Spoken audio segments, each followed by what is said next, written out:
خدائے حنان و منان کا فرمان ہے، ترجمہ کنز ایمان، اور غصہ پینے والے اور لوگوں سے درگزر کرنے والے اور نیک لوگ اللہ کے محبوب ہیں۔ اسی طرح پارہ 18 سورہ نور کی آیت نمبر 22 میں ارشاد ہوتا ہے، ترجمہ کنز ایمان، اور چاہیے کہ معاف کریں اور درگزر کریں، کیا تم اسے دوست نہیں رکھتے کہ اللہ تمہاری بخشش کرے اور اللہ بخشنے والا مہربان ہے۔ تو معلوم ہوا کہ لوگوں کی غلطیوں سے درگزر کرنا رب کریم کو بہت پسند ہے۔ ہمیں بھی دوسروں کی غلطیوں سے درگزر کرنے کی عادت بنانی چاہیے، اور یہاں یہ بات ذہن نشین رہے کہ شیطان ہمارا ازلی دشمن ہے۔ اسے ہرگز گوارا نہیں ہوگا کہ مسلمان آپس میں متحد رہیں، ایک دوسرے کی خیر خواہی کریں، ایک دوسرے کی عزت و ناموس کے محافظ بنیں، ایک دوسرے کی غلطیوں کو نظر انداز کیا کریں، اپنے اندر برداشت کا مادہ پیدا کریں، اپنے حقوق معاف کر دیا کریں، دوسروں کے حقوق کا لحاظ رکھیں، ایک دوسرے کے ساتھ تعاون کریں، کیونکہ اگر ایسا ہو گیا تو معاشرہ امن کا گہوارہ بن جائے گا اور شیطان ناکام و نامراد ہو جائے گا۔ اس لیے وہ مسلمانوں کو معاف کرنے اور غصے پر قابو پانے نہیں دیتا، لہٰذا شیطان کی مخالفت کرتے ہوئے اس کے وار کو ناکام بنا دیجئے، درگزر کرنا اختیار کیجئے۔ اس میں کوئی شک نہیں کہ غلطی ہو جانے پر کسی کو معاف کرنا نفس پر بہت دشوار ہوتا ہے، لیکن اگر ہم عفو و درگزر کے فضائل کو پیش نظر رکھیں گے تو انشاءاللہ اللہ پاک کی طرف سے انعام و اکرام کے حقدار بھی بنیں گے۔ اور اس بارے میں حدیث مبارکہ میں کیا ہے سنیے، چنانچہ حضور صلی اللہ تعالیٰ علیہ وآلہ وسلم کا ارشاد پاک ہے کہ 3 باتیں جس شخص میں ہوں گی، اللہ کریم قیامت کے دن اس کا حساب بہت آسان طریقے سے لے گا۔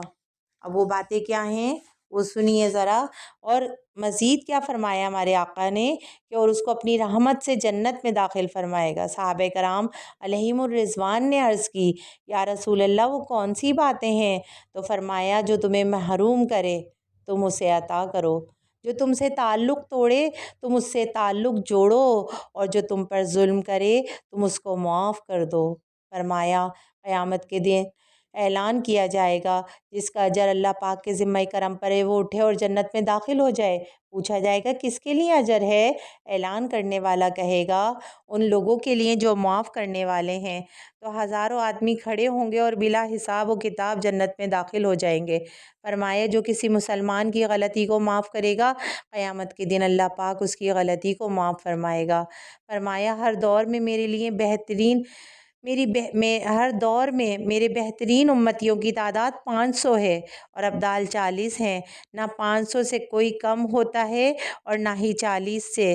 جب 40 ابدال میں سے کسی کا انتقال ہوتا ہے تو رب کریم 500 میں سے ایک کو اس فوت ہونے والے ابدال کی جگہ پر مقرر فرماتا ہے اور یوں 40 کی کمی پوری فرما دیتا ہے۔ عرض کی گئی ہمیں ان کے اعمال کے بارے میں ارشاد فرمائیے۔ فرمایا ظلم کرنے والے کو معاف کرتے ہیں، برائی کرنے والے کے ساتھ بھلائی سے پیش آتے ہیں، اور اللہ پاک نے جو کچھ انہیں عطا فرمایا ہے اس سے لوگوں کی غم خواری کرتے ہیں۔ ایک شخص بارگاہ رسالت میں حاضر ہوا اور عرض کی، یا رسول اللہ ہم خادم کو کتنی بار معاف کریں؟ آپ صلی اللہ تعالیٰ علیہ وآلہ وسلم خاموش رہے۔ اس نے پھر وہی سوال دہرایا۔ آپ صلی اللہ تعالیٰ علیہ وآلہ وسلم پھر خاموش رہے۔ جب تیسری بار سوال کیا تو ارشاد فرمایا روزانہ 70 بار۔ حضرت مفتی احمد یار خان رحمۃ اللہ تعالیٰ علیہ اس حدیث پاک کے تحت فرماتے ہیں، عربی میں 70 کا لفظ بیان زیادتی کے لیے ہوتا ہے، یعنی ہر دن اسے بہت دفعہ معافی دو۔ یہ اس صورت میں ہو کہ غلام سے خطا غلطی ہو جاتی ہے، خباثت نفس سے نہ ہو اور قصور بھی مالک کا ذاتی ہو، شریعت کا یا قومی یا ملکی قصور نہ ہو کہ یہ قصور معاف نہیں کیے جاتے۔ سنا آپ نے کہ لوگوں کو معاف کرنا کس قدر بہترین عمل ہے، جس کی دنیا میں تو برکتیں نصیب ہوتی ہی ہیں مگر آخرت میں بھی انشاءاللہ تعالیٰ اس کی برکت سے جنت کی خوشخبری سے نوازا جائے گا۔ تو کتنے خوش قسمت لوگ ہیں وہ جو مسلمان طاقت و قدرت کے باوجود بھی دوسروں کی خطاؤں کو معاف فرما دیتے ہیں اور اپنی نفسانی ضد کا مسئلہ نہیں بناتے بلکہ معاف کر کے ثواب کا خزانہ پاتے ہیں۔ افسوس اگر آج ہمیں کوئی معمولی سی تکلیف بھی پہنچا دے یا ذرا سی بد اخلاقی کا مظاہرہ کرے تو ہم عفو و درگزر کا دامن ہاتھوں سے چھوڑ دیتے ہیں، اس کے دشمن بن جاتے ہیں، مختلف طریقوں سے اس سے بدلہ لینے کی کوشش کرتے ہیں۔ حالانکہ اگر ہم رحمت کونین نانا حسنین صلی اللہ تعالیٰ علیہ وآلہ وسلم کی پاکیزہ سیرت کا مطالعہ کریں تو ہم پر روز روشن کی طرح واضح ہو جائے گا کہ آپ صلی اللہ تعالیٰ علیہ وآلہ وسلم برائی کا بدلہ برائی سے نہیں دیتے تھے بلکہ معاف فرما دیا کرتے تھے۔ چنانچہ ام المومنین حضرت سیدنا عائشہ صدیقہ رضی اللہ تعالیٰ عنہا فرماتی ہیں، رسول اکرم صلی اللہ تعالیٰ علیہ وآلہ وسلم نہ تو عادتاً بری باتیں کرتے تھے اور نہ تکلفاً، نہ بازاروں میں شور کرنے والے تھے اور نہ ہی برائی کا بدلہ برائی سے دیتے تھے، بلکہ آپ صلی اللہ تعالیٰ علیہ وآلہ وسلم معاف کرتے درگزر فرمایا کرتے تھے، جس کی شاندار مثال فتح مکہ کا واقعہ ہے کہ مکہ فتح ہونے سے پہلے جن کفار بد اعتبار کی جانب سے آپ صلی اللہ تعالیٰ علیہ وآلہ وسلم اور صحابہ کرام علیہم الرضوان پر زمین تنگ کر دی گئی تھی، طرح طرح کی دردناک تکلیفیں دی گئی تھیں، مکہ فتح ہونے اور مسلمانوں کو غلبہ حاصل ہونے کے بعد دیگر قیدیوں کے ساتھ ساتھ تکلیفیں دینے والوں کو بھی گرفتار کر کے بارگاہ مصطفیٰ میں حاضر کیا گیا تھا۔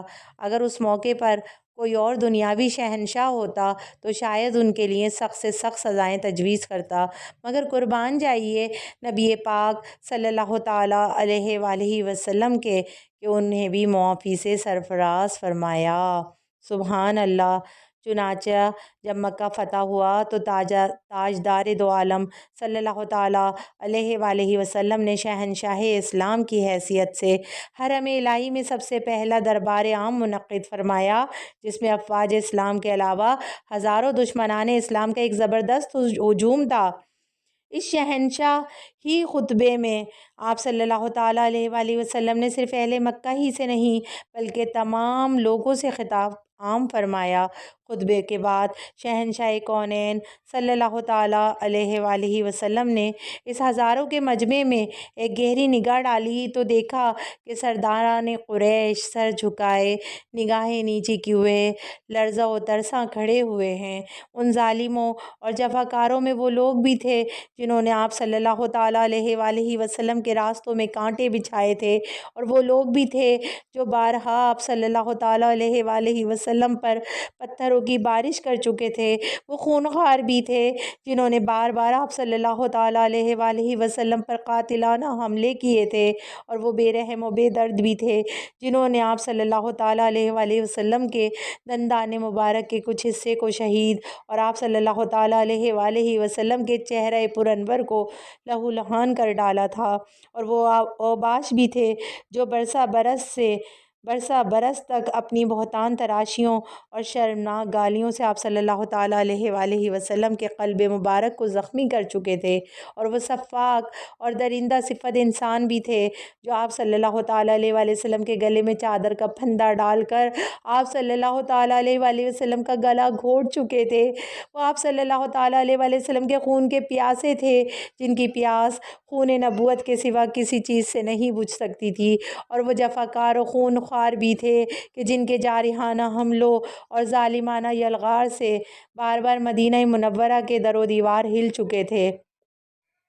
حضور صلی اللہ تعالیٰ علیہ وآلہ وسلم کے پیارے پیارے چچا جان حضرت سیدنا حمزہ رضی اللہ تعالیٰ عنہ کے قاتل اور ان کی ناک کان کاٹنے والے، ان کی آنکھیں پھوڑنے والے، ان کا جگر چبانے والے بھی اس مجمع میں موجود تھے۔ وہ ستمکار جنہوں نے شمع نبوت کے جانثار پر پروانوں حضرت بلال، حضرت صہیب، حضرت عمار، حضرت خباب، حضرت خبیب، حضرت زید بن دسنہ رضی اللہ تعالیٰ عنہم وغیرہ کو رسیوں سے باندھ کر کوڑے مار مار کر جلتی ہوئی ریتوں پر لٹایا تھا، کسی کو آگ کے دہکتے ہوئے کوئلوں پر سلایا تھا تو کسی کو چٹائیوں میں لپیٹ لپیٹ کر ڈاکوں میں دھوئے دیے تھے۔ الغرض مکے کے سارے بڑے بڑے دشمن موجود تھے۔ آئیے سب کے سب 10-12 ہزار مہاجرین و انصار کے لشکر کی حراست میں مجرم بنے ہوئے کھڑے کانپ رہے تھے اور اپنے دلوں میں یہ سوچ رہے تھے کہ آج تو شاید ہم ہماری لاشوں کو کتوں سے نچوا کر ہماری بوٹیاں چیلوں اور کووں کو کھلا دی جائیں گی، اور انصار و مہاجرین کی غضبناک فوجیں ہمارے بچے بچے کو خاک و خون میں ملا کر ہماری نسلوں کو نیست و نابود کر ڈالیں گے، مگر ہماری بستیوں کو تخت و تاراج و تباہ و برباد کر کے تہس نہس کر ڈالیں گے۔ ان مجرموں کے سینوں میں خوف و دہشت کا طوفان امڈ آیا تھا، اور دہشت اور ڈر سے ان کے بدنوں کی بوٹیاں بوٹیاں پھڑک رہی تھیں، دل دھڑک رہے تھے، کلیجے منہ کو آ گئے تھے۔ اسی مایوسی اور ناامیدی کے خطرناک فضا میں یکدم شہنشاہ رسالت صلی اللہ تعالی علیہ وآلہ وسلم کی نگاہ رحمت ان کی طرف متوجہ ہوئی، اور ان مجرموں سے آپ صلی اللہ تعالی علیہ وآلہ وسلم نے پوچھا کہ بولو، تم کو کچھ معلوم ہے کہ آج میں تم سے کیا معاملہ کرنے والا ہوں؟ اس دہشت انگیز اور خوفناک سوال سے مجرم حواس باختہ ہو کر کانپ اٹھے، لیکن جبین رحمت کو دیکھ کر سب یک زبان ہو کر بولے کہ آپ صلی اللہ تعالی علیہ وآلہ وسلم بڑے کرم والے ہیں۔ سب کی للچائی ہوئی نظریں جمال نبوت کا منہ تک رہی تھیں، اور سب کے کان شہنشاہ نبوت کا فیصلہ کن جواب سننے کے منتظر تھے کہ ایک دم فاتح مکہ صلی اللہ تعالی علیہ وآلہ وسلم نے اپنے کریمانہ لہجے میں ارشاد فرمایا، آج تم پر کوئی الزام نہیں، جاؤ تم سب آزاد ہو۔ بالکل غیر متوقع طور پر اچانک یہ فرمان رسالت سن کر سب مجرموں کی آنکھیں فرط ندامت سے اشک بار ہو گئیں، اور ان کی زبانوں پر جاری ہوا لا الہ الا اللہ محمد رسول اللہ کے نعروں سے حرم کعبہ کے در و دیوار پر ہر طرف انوار کی بارش ہونے لگی، اور ایک دم ایسا محسوس ہونے لگا کہ جہاں تاریک تھا، بے نور تھا اور سخت کالا تھا، کوئی پردے سے کیا نکلا کہ گھر گھر میں اجالا تھا۔ اگر ہم بزرگان دین رحمت اللہ تعالی علیہم اجمعین کی سیرت کا مطالعہ کریں تو وہاں بھی ہمیں درگزر کے حوالے سے بہت سے ایسے اقوال ملیں گے، ایسی باتیں ملیں گی کہ اللہ پاک اپنے ان مقرب بندوں کو جہاں دیگر کئی بے مثال خوبیوں سے سرفراز فرماتا ہے، وہیں یہ خوبی بھی ان کے کردار کا حصہ ہوتی ہے کہ یہ حضرات لوگوں سے درگزر فرماتے ہیں اور حقوق العباد کی بجاوری میں کوتاہی نہیں کرتے۔ لوگ ان کے حقوق دبا لیتے ہیں، لیکن یہ حضرات لوگوں کے حقوق کی ادائیگی سے کبھی غافل نہیں ہوتے۔ نادان لوگ انہیں طرح طرح کی تکلیفیں دیتے ہیں، لیکن یہ حضرات اینٹ کا جواب پتھر سے دینے اور نفس کی خاطر غصہ کرنے کے بجائے انہیں دعائیں دیتے ہیں، معافی سے نواز کر ثواب کا خزانہ لوٹتے ہیں۔ حضرت سیدنا امام حسن مجتبیٰ رضی اللہ تعالیٰ عنہ ایک مرتبہ چند مہمانوں کے ساتھ کھانا کھا رہے تھے۔ غلام گرما گرم شوربے کا پیالہ لا رہا تھا کہ اس کے ہاتھ سے پیالہ گرا، جس کی وجہ سے شوربے کے چھینٹے آپ رضی اللہ تعالیٰ عنہ پر بھی آئے۔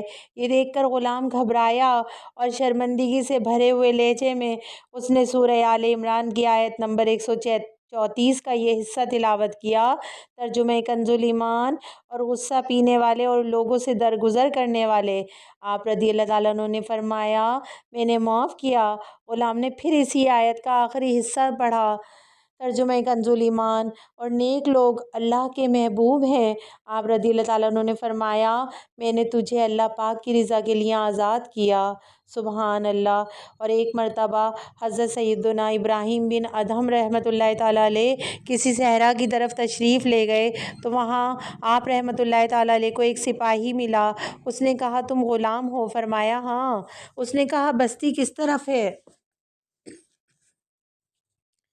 آپ رحمۃ اللہ تعالیٰ علیہ نے قبرستان کی طرف اشارہ فرمایا۔